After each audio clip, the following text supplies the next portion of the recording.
This morning we're going to talk about Dissociating, A Course in Miracles. That is the subtitle of a book that we've recently published, Ending Our Escape from Love, from Dissociating, A Course in Miracles to Acceptance, something like that. I only wrote it, I forget what the title was. At any rate, the theme actually is rather important because I think it goes to the very real experience most students of A Course in Miracles have. Namely, that they read what the Course says, or if they're here attending a workshop, they will attend the workshop and classes, and they will feel that they're resonating with what they're hearing or they're reading. It makes perfect sense. And then they put the book down, or they step outside of the auditorium, and they go right back to their typical ego way of responding, making the world real, giving the world power over them, justifying judgments, indulging their special relationships, and on and on and on. And this is a very, very common experience people have. A similar one is, I think almost every Course in Miracles student could attest to this, that he or she would be reading a passage in the Course, get to the bottom of the page or the end of a paragraph, and forget every single word that they just read. This is not because it's beyond their intellectual capacity, it's really their fear. It's like their eyes, their mind reads the words, and gives a message to the brain and the eye and says, don't pay attention to this. And so you get to the end of the paragraph, and sure enough, you've paid no attention to it, which would not be the case if you were reading a magazine, if you were reading a newspaper, or kind of a work of fiction. But when it comes to the Course, our egos get really engaged very, very quickly.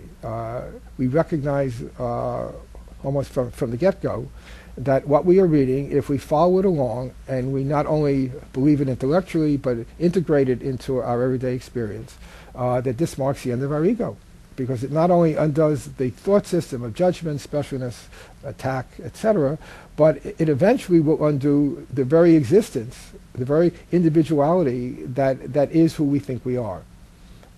And so we always have to protect ourselves. In fact, as any student of the Course knows, we literally made the world macrocosmically and made up our individual bodies, that we call our lives microcosmically, to escape the threat in our minds. The ego tells us that the threat is God's wrath, which of course is a lie. The threat is our decision-making self recognizing that it made a mistake and choosing the ego and choosing again. That is the threat. And if we choose again and listen to the Holy Spirit's voice telling us that the separation never happened, which is the principle of the atonement, then it means everything that followed from that belief in the reality of the separation also never happened, which means we never happened. Right? As the beginning of chapter 28 says in the text, the world was over long ago, and the thoughts that made them are no longer there. And so we are clinging in memory to something that never happened, or if it seemed to have happened, was undone in the very instant that it seemed to have happened. And so that's the fear that we have. And so this leads us then to, on the one hand, taking A Course in Miracles on the one hand and believing what it says, and then on the other hand, which represents our experience and our everyday living, we forget it. And there's like a barrier, which psychologically we call dissociation, where we disassociate from something that we are afraid of. And so because the teachings of A Course in Miracles make us so apprehensive and so fearful, in which our very existence is threatened, we disassociate from it, we step away from it. And while we may intellectually pay lip service to it, once again, we live our everyday lives as if it were not true.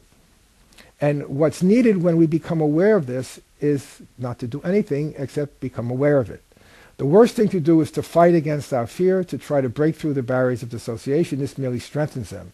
What Jesus asks us to do is to look with him at our fear of the Course that another part of us espouses, pledges our life to, swears an oath to uphold, etc., and look at that and realize, but this terrifies me.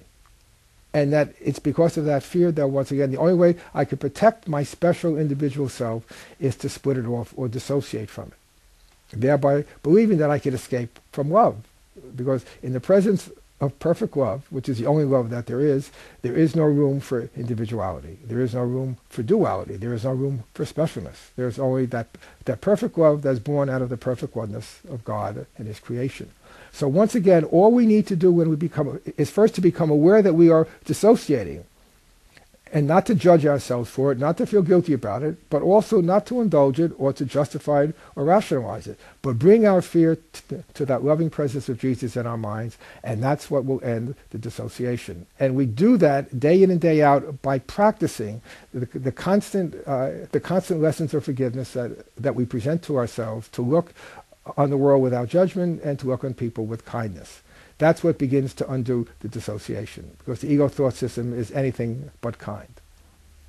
And so just practicing that day in and day out is what will end that split and then bring us home to the love that we may fear, but we also aspire to beyond anything else in this world.